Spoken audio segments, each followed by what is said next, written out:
শ্রীরামকৃষ্ণ ভক্তমালিকা নাগ মহাশয় পর্ব ৩। কলিকাতার প্রত্যাবর্তনান্তে পুনর্বার চিকিৎসা কার্য আরম্ভ করিল। সদ্য শোকগ্রস্ত নাগ মহাশয় অর্থবৃত্তির চেষ্টায় সম্পূর্ণ উদাসীন রহিলেন। পোশাক পরিচ্ছদের আড়ম্বর, বাহ্য পরিপাটি ইত্যাদি না থাকিলে চিকিৎসা ব্যবসায় তেমন অর্থাগম হয় না বলিয়া পিতা তাহাকে পোশাক কিনিয়া দিলেন।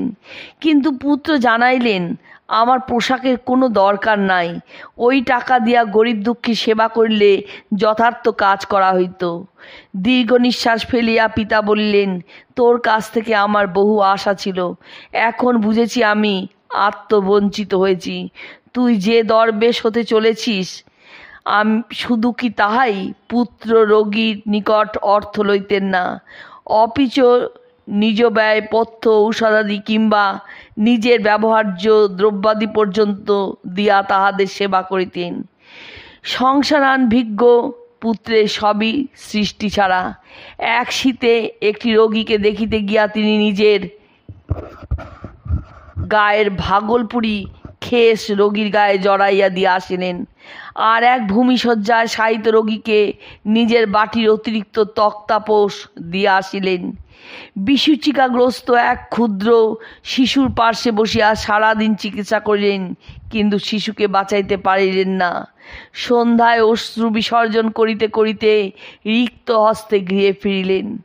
অর্থের ভাগ্য যেরূপই হোক না কেন, চিকিৎসক হিসাবে নাগ মহাশয়ের বিশেষ সুনাম হইতে অধিক দিন লাগে নাই।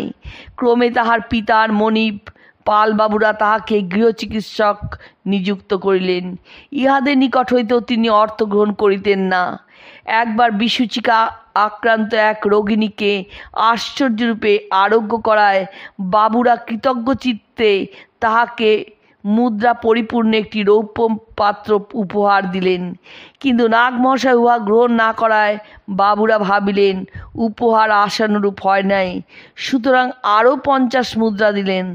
তাহাও প্রত্যাখ্যানপূর্বক নাগ মহাশয় জানাইলেন যে ঔষধের মূল্য পারিশ্রমিক 20 টাকার অধিক হইতে পারে না।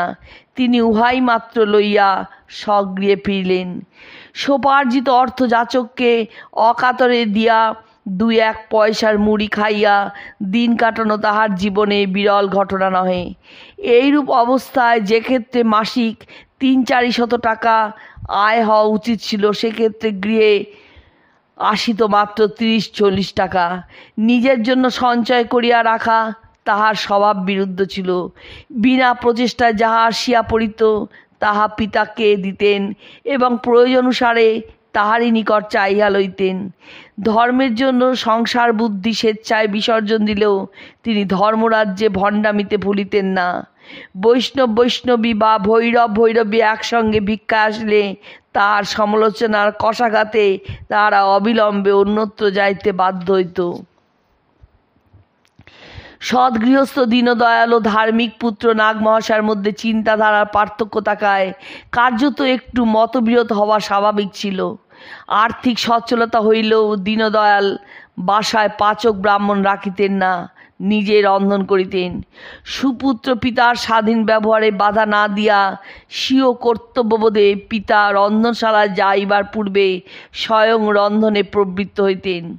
এইরূপে উভয় সুযোগের অনুসন্ধানে থাকিতেন এবং যিনি পরাজিত হইতেন তিনি ক্রুদ্ধ হইতেন ও অপরকে প্রতিনিবৃত্ত হইতে বলিতেন।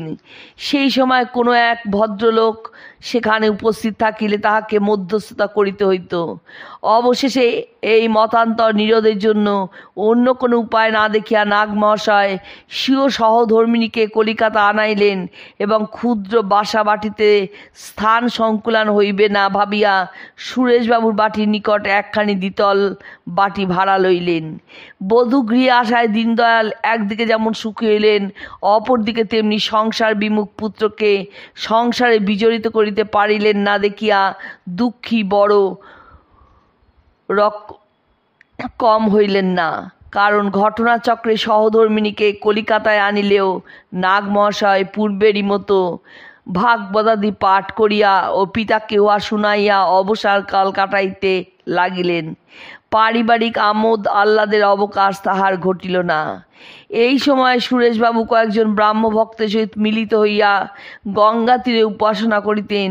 উপাসনাতে কীর্তন হইত।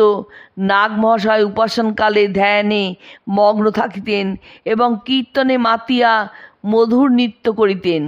কখনো বা বাহ্য জ্ঞান হারাইয়া ভূতলে পতিত হইতেন।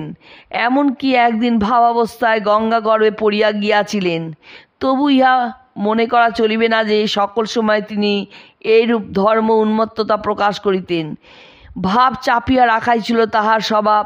তিনি বলিতেন, যত থাকে গুপ্ত তত হয় পোক্ত, যত হয় ব্যক্ত তত হয় ত্যক্ত। এইরূপ ব্যক্তির ভাবের বহিঃপ্রকাশ ভাবাদিক্ষেরই সূচনা করে মাত্র। স্বাধীনভাবে সাধনায় রত থাকিয়া উন্নতি লাভ করিলেও নাগ মহাশয় জানিতেন যে ইষ্ট লাভ করিতে হইলে দীক্ষার প্রয়োজন। ওই জন্য তিনি যখন বিশেষ ব্যাকুলতা অনুভব করিতেছেন, ঠিক সেই সময় তাহার কুলগুরু কৌল সন্ন্যাসী শ্রী কৈলাসচন্দ্র ভট্টাচার্য মহাশয় বিক্রমপুর হইতে নাগগৃহে উপস্থিত হইলেন। পরদিনই নাগ মহাশয় সস্ত্রীক শক্তি মন্ত্রে দীক্ষিত হইলেন। দীক্ষার পর সাধনা আরও নিবিড়তর হইল। জপ ধ্যানে রাত্রি পোহাইয়া যাইত। অমাবস্যায় উপবাসপূর্বক গঙ্গা তীরে জপ করিতে করিতে বাহ্যজ্ঞান লোপ পাইত। একদিন তিনি তন্ময় হইয়া ভগবত চিন্তা করিতেছেন, এমন সময় জোয়ারের স্রোত তাহার দেহকে ভাসাইয়া লইয়া চলিল। জ্ঞান লাভান্তে তিনি সন্তরণপূর্বক তীরে উঠিলেন। চন্দ্রের হ্রাস বৃদ্ধির সঙ্গে আহারের হ্রাস বৃদ্ধি করিয়া তিনি কিছুকাল নক্তব্রত আচরণ করিয়াছিলেন। তাহার ছিল রাগমার্গে সাধনা, কিন্তু সম্ভব ক্ষেত্রে তিনি যে বৈধি সাধনাও করিতেন ইহাই তাহার প্রমাণ। এই সময় তিনি শ্যামা বিষয়ক অনেকগুলি পদাবলীও রচনা করেন।